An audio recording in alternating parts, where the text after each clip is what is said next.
नमस्कार, खबरों का पंचनामा में आपका स्वागत है। मैं हूं आपके साथ अंशिका। हम लेकर आए हैं देश दुनिया की 5 बड़ी खबरें, जिनके विश्लेषण के लिए मेरे साथ स्टूडियो में मौजूद हैं कैपिटल टीवी के एग्जीक्यूटिव एडिटर राजीव जी। राजीव जी, बहुत बहुत स्वागत है। धन्यवाद। सबसे पहले नजर डालते हैं हेडलाइंस पर। चीन ने अरुणाचल प्रदेश की 11 जगहों के बदले नाम, भारत ने दिया मुंहतोड़ जवाब। कहा, मनगढ़ंत नाम रखने से नहीं बदलेगी हकीकत, ये भारत का अभिन्न हिस्सा। अरुणाचल की 11 जगहों के चीन ने बदले नाम तो बीजेपी पर कांग्रेस ने साधा निशाना। पीएम मोदी को ड्रैगन की हरकत का ठहराया जिम्मेदार। बंगाल में भड़की हिंसा पर नहीं थम रही सियासत। बीजेपी ने कहा, अफगानिस्तान जैसा हुआ हाल तो ममता ने बीजेपी को बताया दंगों का मास्टरमाइंड। पीएम मोदी की डिग्री मांगने पर फंस गए केजरीवाल। बीजेपी नेता ने दिल्ली में लगवाए पोस्टर, लिखा, डिग्री तो बहाना है, केजरीवाल को भ्रष्टाचार से ध्यान भटकाना है। शुगर मिल घोटाला मामले में ईडी की कई कारोबारियों पर रेड। एनसीपी नेता हसन मुशर्रफ की बड़ी मुश्किलें, पूछताछ के लिए सहयोगी चंद्रकांत मधुकर को ईडी ने भेजा समन।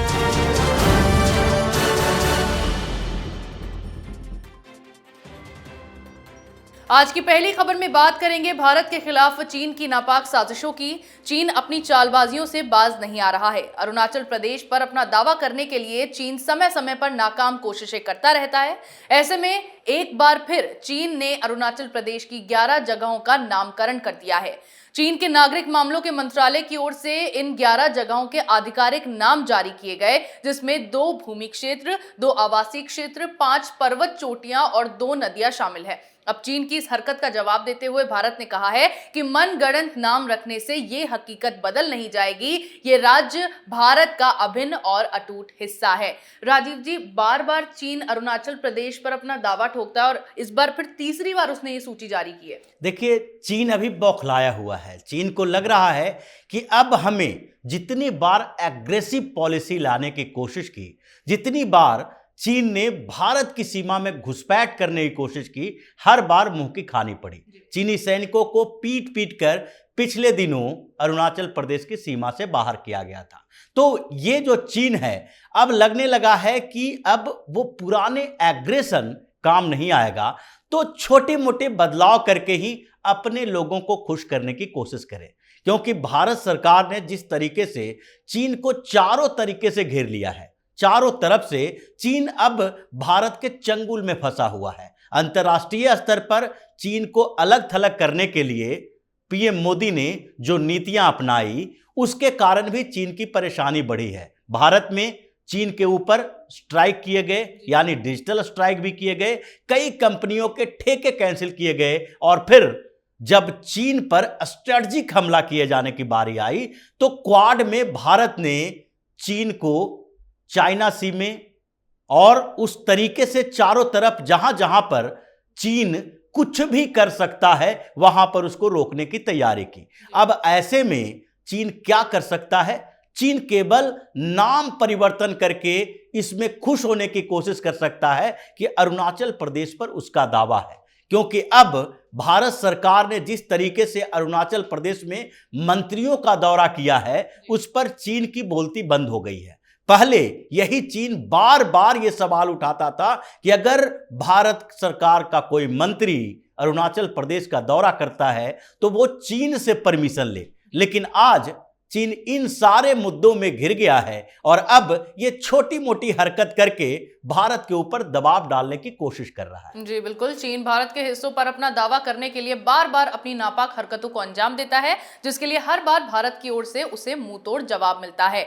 वहीं चीन की इस हरकत पर कांग्रेस ने एक बार फिर बीजेपी सरकार पर हमला बोला है। कांग्रेस ने चीन की ओर से अरुणाचल की 11 जगहों का नामकरण किए जाने को लेकर आरोप लगाया है कि ये चीन की आक्रामकताओं पर सरकार के लगातार चुप्पी साधे रहने का परिणाम है।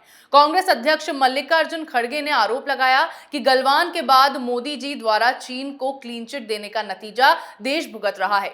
तो कांग्रेस नेता राहुल गांधी ने कहा कि चीन के मामले पर प्रधानमंत्री की चुप्पी कोई जवाब नहीं है। राजीव जी, कांग्रेस लगातार अब इस मुद्दे को लेकर बीजेपी पर हमलावर है। अब बीजेपी किस तरीके से इस पूरी सिचुएशन को हैंडल करेगी? देखिए, सबसे बड़ी बात यह है कि कांग्रेस को चीन के मुद्दे पर बोलने का नैतिक अधिकार नहीं है। जिस तरीके से कांग्रेस का चीनी प्रेम बार बार जगजाहिर होता है और उसमें भी राहुल गांधी, सोनिया गांधी यानी गांधी परिवार जिस तरीके से चीन के एहसानों तले दबी हुई है, उस मामले में तो अगर देखा जाए तो चीन के मुद्दे पर कांग्रेस को बोलने का अधिकार ही नहीं है। अगर चीन के मुद्दे पर जो अभी चीन ने 11 जगहों का नाम परिवर्तित किया, बदला और वो अपने तरीके से नाम रखा है, उस मामले में अगर कांग्रेस को बोलना चाहिए तो भारत की सरकार को नहीं घेरना चाहिए, बल्कि सीधा अटैक चीन के ऊपर करना चाहिए कि चीन जिस तरीके की नापाक कोशिशें कर रहा है उससे पूरा देश एकजुट होकर चीन का जवाब देगा। ये अंतरराष्ट्रीय मुद्दे पर कांग्रेस की जो पॉलिसी है वो पूरी तरीके से फेल होती है। जब भी अंतरराष्ट्रीय मुद्दा हो तो उस समय कांग्रेस या कोई भी विपक्षी पार्टी को चाहिए कि वो देश के साथ खड़ा हो, सरकार के साथ खड़ा हो। और ये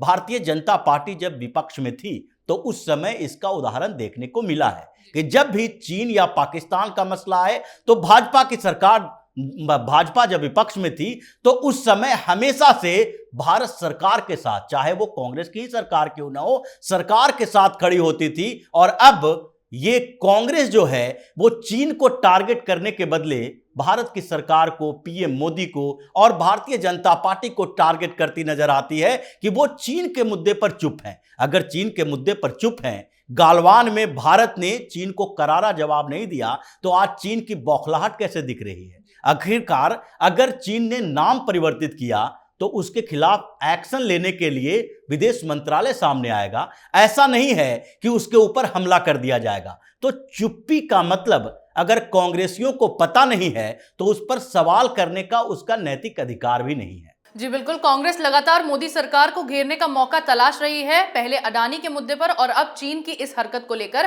कांग्रेस ने फिर से बीजेपी सरकार पर हमला बोल दिया है। अगली खबर में बात करेंगे सांप्रदायिक हिंसा की आग में झुलस रहे बंगाल की। बंगाल में रामनवमी पर भड़की हिंसा अब भी जारी है। हावड़ा, हुगली और रिषड़ा समेत अन्य इलाकों में हुई हिंसा की घटनाओं को लेकर बयानबाजी थमने का नाम नहीं ले रही।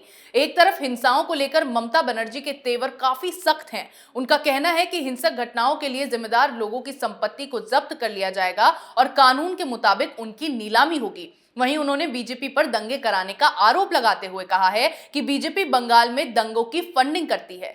दूसरी तरफ बीजेपी सांसद लॉकेट चटर्जी ने हावड़ा और हुगली जिलों में सांप्रदायिक झड़पों के लिए ममता बनर्जी की आलोचना करते हुए आरोप लगाया कि राज्य में स्थिति जम्मू कश्मीर और पाकिस्तान जैसी हो गई है। राजीव जी, क्या स्थिति अब बंगाल की बनी हुई है और किस तरह से इस पर सियासत हो रही है? देखिए, पश्चिम बंगाल में जो सीएम ममता बनर्जी का दोहरा रवैया है, ये दोनों स्टेटमेंट से सामने आ जाता है। एक तरफ ममता बनर्जी क्या कह रही हैं कि जो दंगा भड़काने वाले लोग हैं उसकी संपत्ति को जब्त किया जाएगा।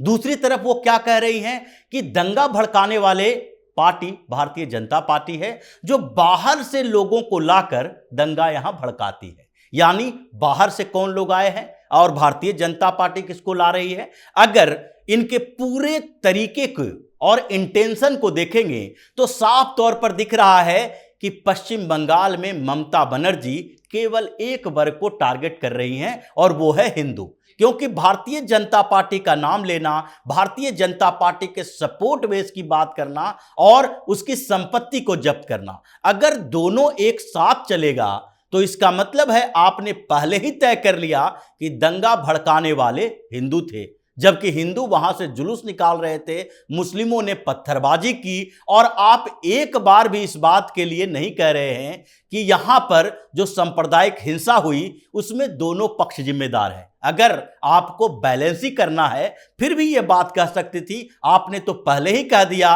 कि नमाज हो रहा है, ये रमजान का महीना है, फास्ट हो रहा है और इस समय रमजान के महीने में मुस्लिम कभी भी हिंसा नहीं भड़का सकता। तो आप सीधे तौर पर हिंदुओं को टारगेट कर रही हैं और फिर कह रही हैं कि यहां पर शांति व्यवस्था कायम करेंगे। ये पश्चिम बंगाल में जो चल रहा है उसके लिए जरूरी है कि ममता बनर्जी को पूरी तरीके से एक्सपोज किया जाए और वहां पर अब केंद्र सरकार को एक कठोर एक्शन लेना चाहिए। जी बिल्कुल। बंगाल में भड़की सांप्रदायिक हिंसा के बाद बीजेपी लगातार ममता बनर्जी को घेर रही है और राज्य सरकार भी इस मामले में सख्त तेवर दिखाते हुए लगातार बीजेपी पर हमला बोल रही है।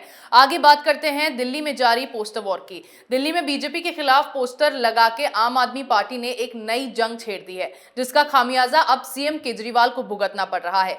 पीएम मोदी की डिग्री मांगने के मामले में अब बीजेपी ने अरविंद केजरीवाल को करारा जवाब दिया है। इस बार बीजेपी ने दिल्ली में केजरीवाल के खिलाफ पोस्टर लगवाए हैं, जिसमें लिखा है, डिग्री तो बहाना है, केजरीवाल को भ्रष्टाचार से ध्यान भटकाना है। बीजेपी नेता आशीष सूद ने दिल्ली में कई स्थानों पर मुख्यमंत्री अरविंद केजरीवाल के खिलाफ ये पोस्टर लगाए हैं और केजरीवाल पर आरोप लगाए हैं कि वो अपने संसाधनों से मुद्दे को डाइवर्ट करने में जुटे हुए हैं।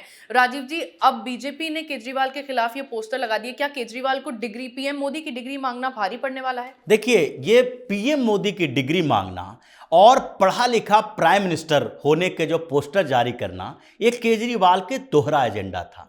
पहला एजेंडा तो इस बात के लिए था कि पीएम मोदी को टारगेट किया जाए, उनके डिग्री को लेकर। इतने सालों बाद, वो 9 साल से प्राइम मिनिस्टर हैं और 9 साल के बाद आप ये बात कहने लगे हो कि उनकी डिग्री को सामने में लाया जाए, जबकि इलेक्शन कमीशन के सामने है। उन्होंने जब हलफनामा दायर किया था उस समय ये डिग्री दिखाई गई थी, दी गई थी।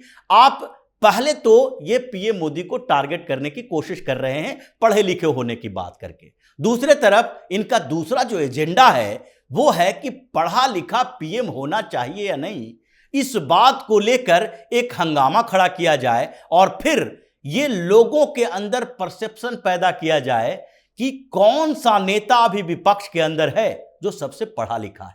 और उसमें आम आदमी पार्टी के लोग ये बार बार प्रोपेगेंडा फैलाते हैं कि अरविंद केजरीवाल क्या है, आईआईटी किया हुआ है। उसके बाद अरविंद केजरीवाल ने यूपीएससी का एग्जाम पास किया, यानी आईआरएस में पोस्टिंग हुई, विदेश में पढ़ने गया, आरटीआई पर इतना बड़ा आंदोलन किया है, ये बहुत सारे पुरस्कार मिला है, सामाजिक कार्यकर्ता रहा है। तो ये परसेप्शन क्रिएट करके विपक्ष के उन नेताओं को जो अलग अलग पार्टियों के नेता हैं और उनके पास बहुत ज्यादा डिग्रियां नहीं है, उनको नीचे दिखाकर खुद को विपक्ष का पीएम उम्मीदवार बनाना चाहता है। लेकिन अरविंद केजरीवाल का ये दोनों एजेंडा अब धीरे धीरे साफ हो रहा है और इसलिए केजरीवाल के खिलाफ जो भारतीय जनता पार्टी का यह अभियान दिल्ली के अंदर है वो अब केजरीवाल पर ही भारी पड़ने वाला है। जी बिल्कुल। मोदी की डिग्री मांगने के चक्कर में केजरीवाल ने खुद के लिए गड्ढा खोद लिया है। ऐसे में जो जाल केजरीवाल ने मोदी सरकार के लिए बुना था उसमें वो अब खुद फंसते नजर आ रहे हैं।